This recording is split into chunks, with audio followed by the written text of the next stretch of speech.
When did you start thinking about doing a business there and why? They don't have phones. They are so connected with their creativity and their inner child, as you should. So I was like, this is it. Like, this is why God brought me here. I'm supposed to train these kids. And they called me Barbie. So that's how it started. That's how Barbie! They called me Barbie.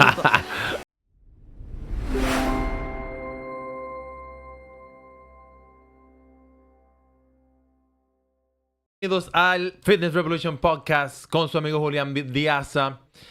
Vamos a la segunda parte with my beautiful friend Briana, of course. We're gonna keep talking about her journey from her hometown in Michigan to Miami, to Philippines, to the world. And in this chapter 2, I want to talk about her entrepreneurial spirit and how she started doing businesses there in Philippines and her experiences. I want to talk about her accident that changed her perspective of life and also the value that those experiences brought to her life. Welcome back, my beautiful friend Briana. Barbie in the house What's for the up? second time. That's right. Yes, we're back. Barbie. So, Dímelo. ella habla español un poquito Un también. poquito, oh, Así yes. que, bueno, it's Spanglish here. Pressure. You went to Philippines, you stay there, you saw how they welcome you, how much they love you, how present they were, and you fell in love with the community. You were doing CrossFit. I remember back in those days when you went, you got sick, food poison for the first time, like in week 3 or something like that. And then you adjusted to the water, to the food, to the culture. And then after that, we disconnected and then you did your stuff. I want to know about that process. Once you established yourself, you start doing CrossFit. When did you start thinking about doing a business there and why? Okay. So, again, none of it was a plan. It was just ideas that were riding from momentum. But so when I first got there, I was briefly explaining how I felt, my very first impression. Then within those first couple of days, I was riding around on my motorbike. I was on my way to go coach a class, and there was these group of kids, locals, playing in the road. So they don't have phones. They are so connected with their creativity and their inner child, as you should.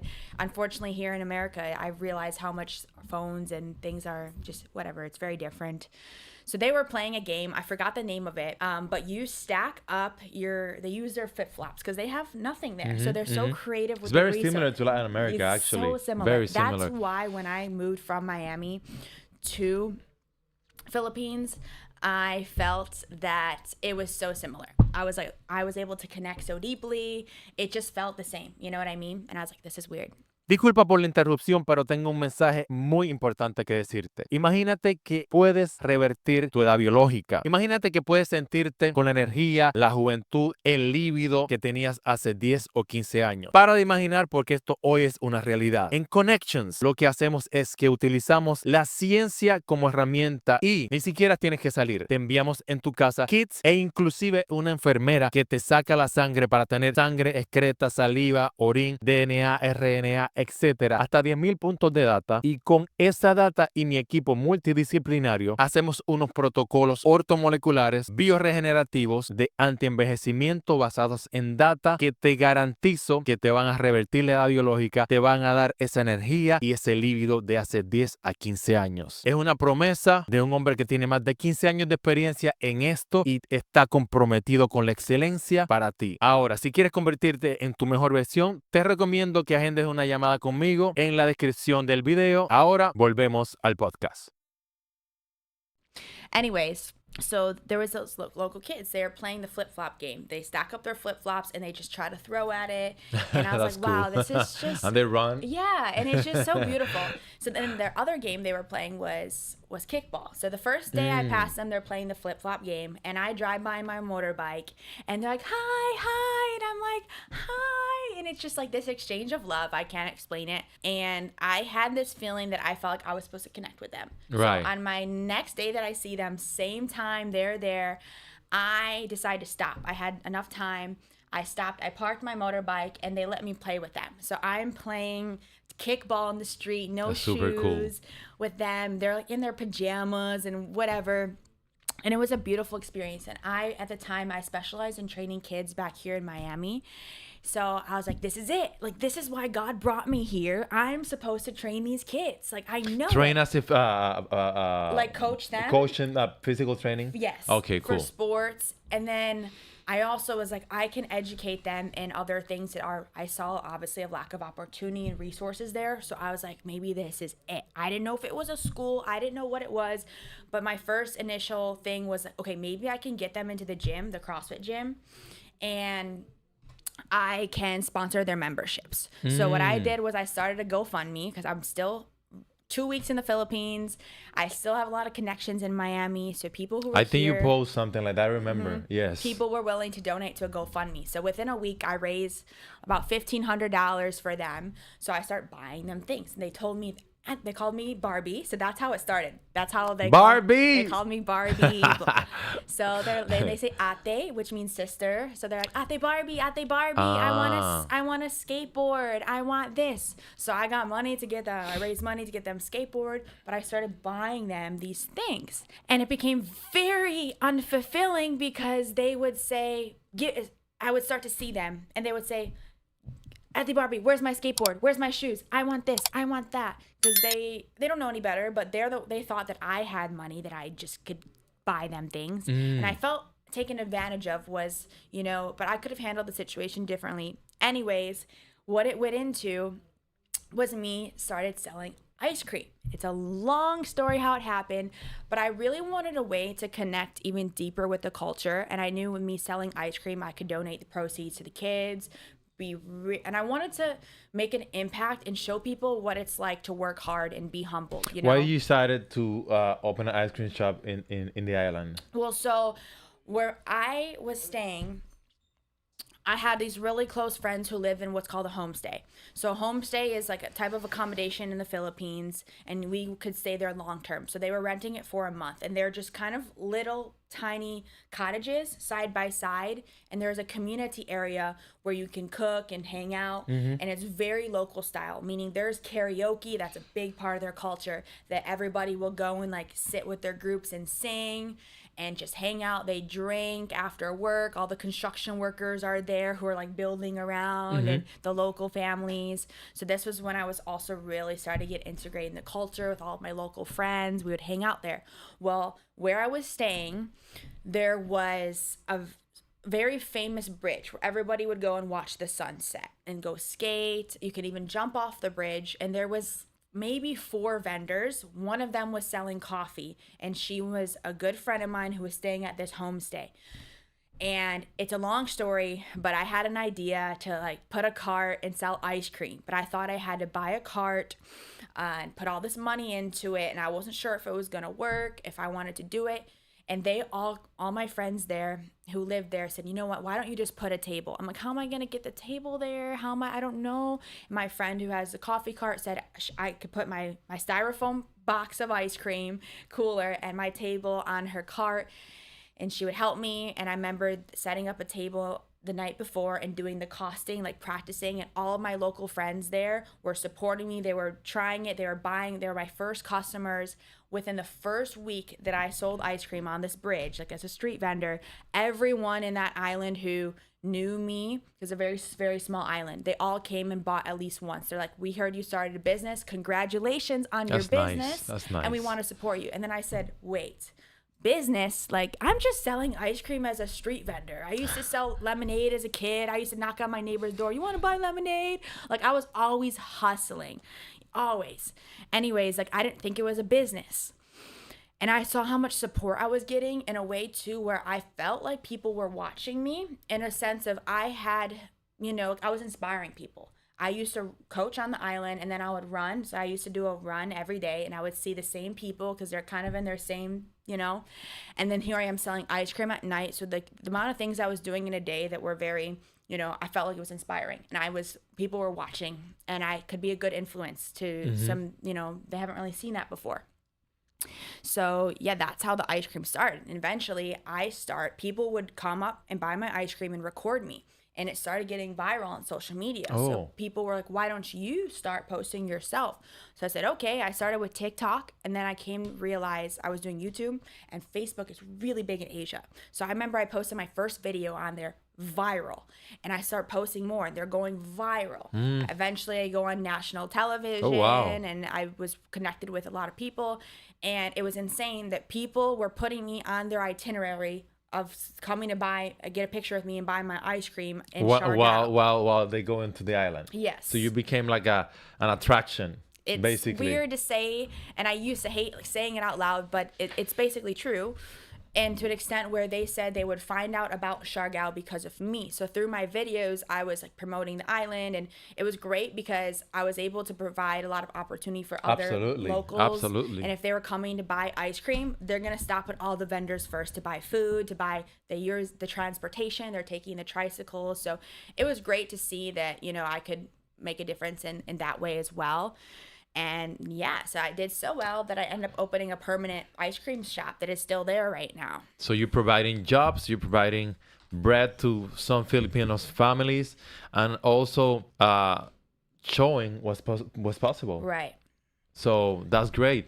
Another question that I have for you, as you can see, we have a beautiful bag here. Oh, Tell me yeah. about that, because I heard it's water resistant, coffee resistant, everything resistant. Yeah, so I just may or not have spilled my coffee in the purse. I said, it's okay. It's waterproof, life proof. So I opened a permanent ice cream store because Was it good ice cream? Oh, it's great. It's Yes. called Barbie's Ice Cream. That's right. And the other thing about it is I actually don't make the ice cream. What's so cool is a local in the island makes it. So I'm able to support her through, like, you know, reselling it and whatever. Nice. Anyway, so the ice cream is still there. It's called Barbie's Ice Cream. Just a little storefront, simple. I bought 2 of these bags, but they were bigger, that I just enjoyed for myself. I would take to the market every day, to the beach, whatever. And I started having a lot of people compliment me on the bag. So I said, you know what? Like, what if I buy just a few bags and display them in my shop and see if they sell? So I bought 5 bags. And honestly, they weren't selling at first. And then I started posting, because I did a lot of social media. I would post the bag, and a lot of people were asking me if I could ship them the bag. So I said, honestly, I don't really know how this works in the Philippines. Like, how do I even, you know, I'm on a motorbike. Where am I supposed to?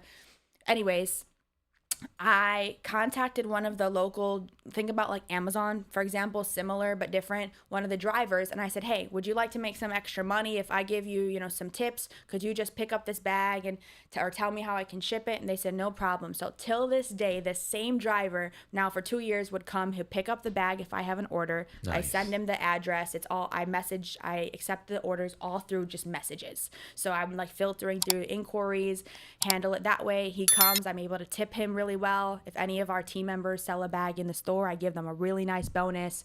So honestly, the ice cream shop doesn't make a ton of money. It's more, I know what it provides for the team members that I have there, more than they can make somewhere else. And it's just it's just a cool thing. So the bags, long story short, I had a lot of interest of people asking me to ship them in the United States. And I looked into the shipping cost from there to America, and I said, yeah, it's impossible. You know, it's ridiculous. Long story short, I was like, I still kept seeing the interest. I'm like, there has to be another way. So when my mom and grandma, like, they came to visit me, and I sent back with them like 20, 30 bags I could fit inside a suitcase, and they brought it back to the States. And I said, okay, we have a limited batch. I thought it would sell a couple like this, like went out like this. So I saw the interest, I saw the value. I said, I gotta make this happen. Like the people in the Philippines, women, are hand weaving these bags. And if I can buy it from them, it's supporting them. I see the difference. It's making a huge difference in their lives. Like, that was my why. I realized you need to have a why so strong behind what you are doing, because that's like what your motivator is. Absolutely. You're helping people. Yeah. And that's the whole thing I learned in the Philippines is how I want to give back and help people. Because again, everything I was saying earlier, it doesn't matter if it's just for yourself, you know? So tell me about the bags. They're made out of what? Recycled. Recycled material. So you're helping the environment as well. You're helping the Philippine people. And you're also making women look sharp. That's a gym bag. That's for the beach. It's water resistance, coffee resistance. I just discovered. You just discovered. Everything resistance. And they're very cute. Long lasting, Yeah. recyclable materials. So it's something that you should look at it because really. Disculpa por la interrupción, pero tengo un mensaje muy importante que decirte. Imagínate que puedes revertir tu edad biológica. Imagínate que puedes sentirte con la energía, la juventud, el líbido que tenías hace 10 o 15 años. Para de imaginar porque esto hoy es una realidad. En Connections, lo que hacemos es que utilizamos la ciencia como herramienta y ni siquiera tienes que salir. Te enviamos en tu casa kits e inclusive una enfermera que te saca la sangre para tener sangre, excreta, saliva, orín, DNA, RNA, etcétera, hasta 10,000 puntos de data, y con esa data y mi equipo multidisciplinario hacemos unos protocolos ortomoleculares bioregenerativos de antienvejecimiento basados en data que te garantizo que te van a revertir la edad biológica, te van a dar esa energía y ese líbido de hace 10 a 15 años. Es una promesa de un hombre que tiene más de 15 años de experiencia en esto y está comprometido con la excelencia para ti. Ahora, si quieres convertirte en tu mejor versión, te recomiendo que agendes una llamada conmigo en la descripción del video. Ahora volvemos al podcast. Not only you're buying something of high quality, but you're also helping not only one or two, but many families. You have to remember that sometimes here we are oblivious of what happens around the world. And I'm a foreigner, and I can tell you, in Dominican, in Philippines, in Haiti, in Colombia, there's a lot of poverty. And most of the world lives under $5 a day. So imagine that you can provide the opportunity of a family of making $10, $20 daily by buying one of these bags. How cool would that be? Not only you're having a great product, but you're also helping people to have a better quality of life. And that's what we're looking for. Yeah, so that's why it's been so Fulfilling for me to do Yes. this, because I know everything behind it, the story. And even if you were to, like, I could have probably picked a product from China, but that, for me, it's not just about the money. I want to know who I'm helping along the way. And also what's so cool is me being back in America, people reaching out to me who have seen my videos who are Filipino, and somehow I can collab with them. And not even just Filipinos, people who have watched any of my videos. It's really cool to just be able to connect with like-minded people. I want to be able to build a team and have a community. So that's, it's been really cool. I underestimated myself in a lot of ways when I finally figured out, how to ship the bags here. I was like, I don't know how to. At first, I was doing it all by direct message, and it was the most overwhelming, unorganized, because if I have 300 messages and I'm accepting orders one by one, it's just impossible. ridiculous, because the inventory and tracking the address, it was so hard. So I was like, wow, I gotta make a website now. So going through all that process and learning about SEOs and how to fulfill orders, how to everything, customs for shipping international, it's been really cool to see how much I've grown over a year. So I just want to say thank you to anyone who's ever supported me, and the Philippines for offering me this growth in my life to do something that's giving back and, challenging myself. I never thought 6 months ago, a year ago, I didn't even know I'd be doing this, bringing it here to the States. So it's been kind of. But you know what's journey. cool, Briana? Barbie. Yeah. You say something I want to go back to it. You say, I didn't know if this would work. The only thing you have for sure in this life is that you're going to die. Anything else is a risk. Waking up is a risk.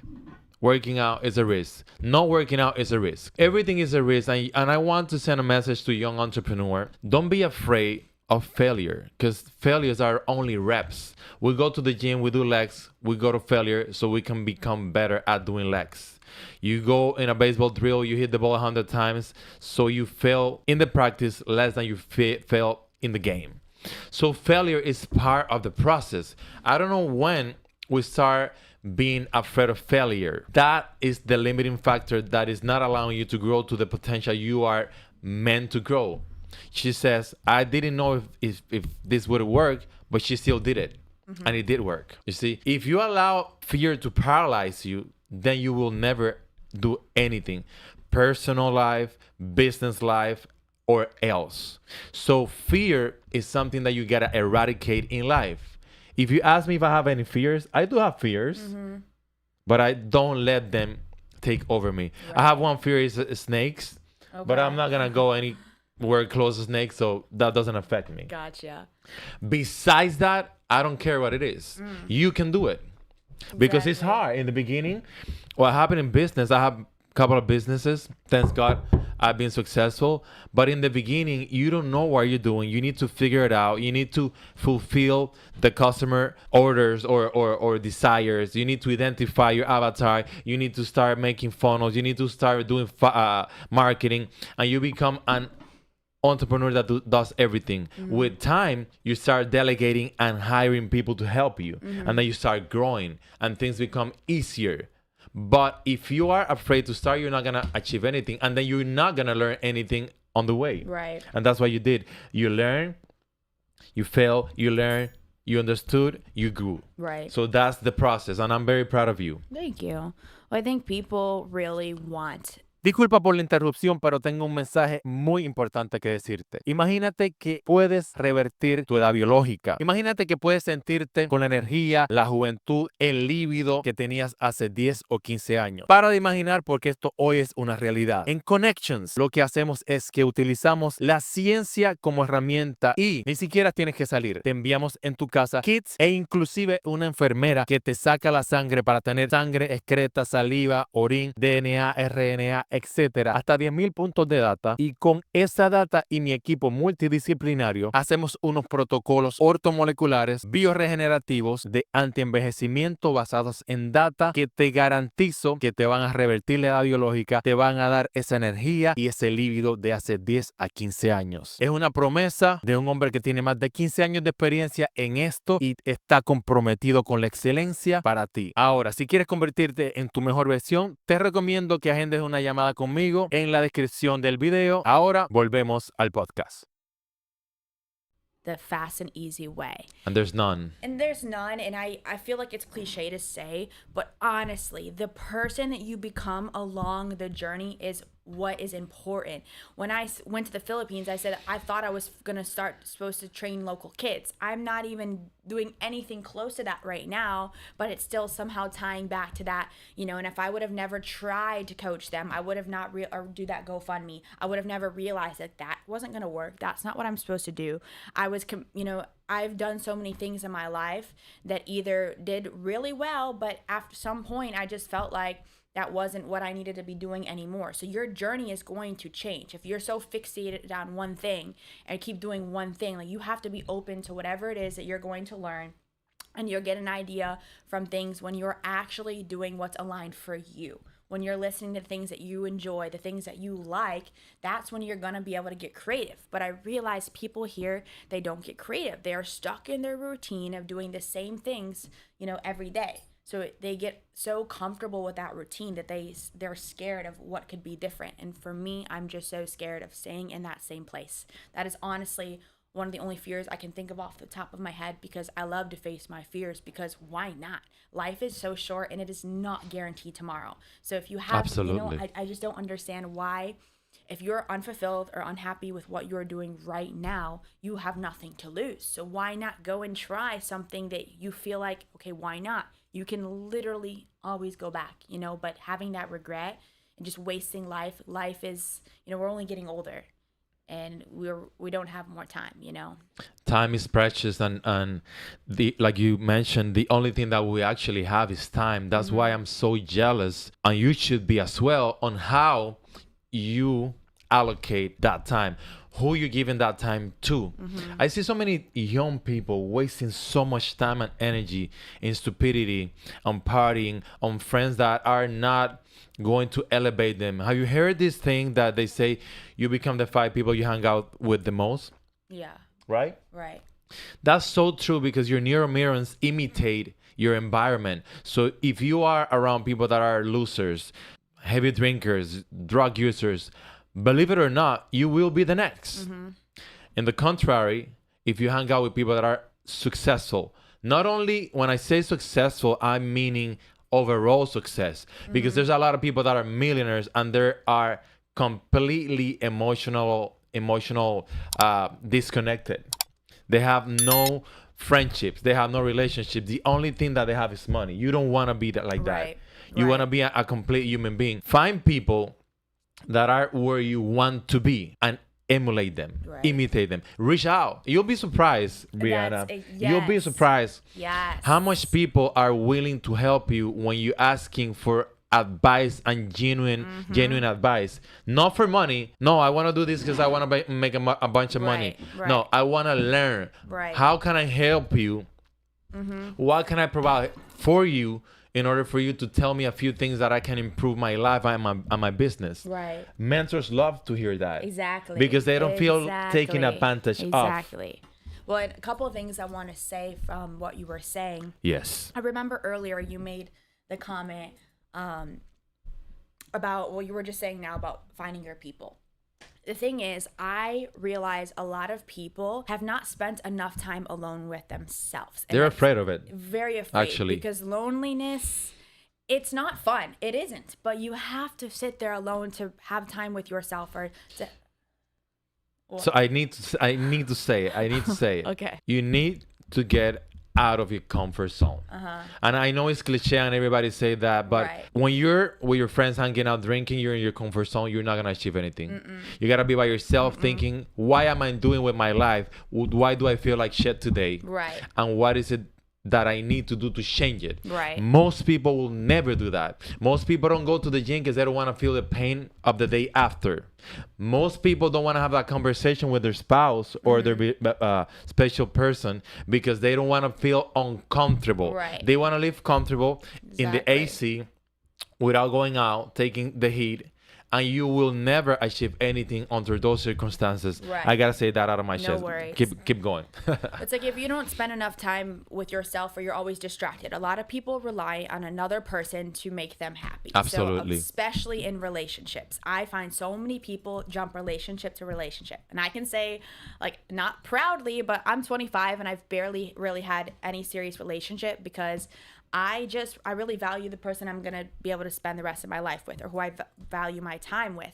But it has allowed me to spend a lot of time alone with myself to know the ins and outs of me, what makes me tick and what I sit alone with God and I self-reflect. A lot of people play the victim card when they are handed hard things in life, when they're going through it, they want to either say poor me or like that's just the way I am. They just want to drink to make the pain go away. And I'm like, well, I'm going to sit in this pain and because when I stay through it, I'm right on the other side of the door. Like I'm right there. So it is very important to sit there and spend time with yourself.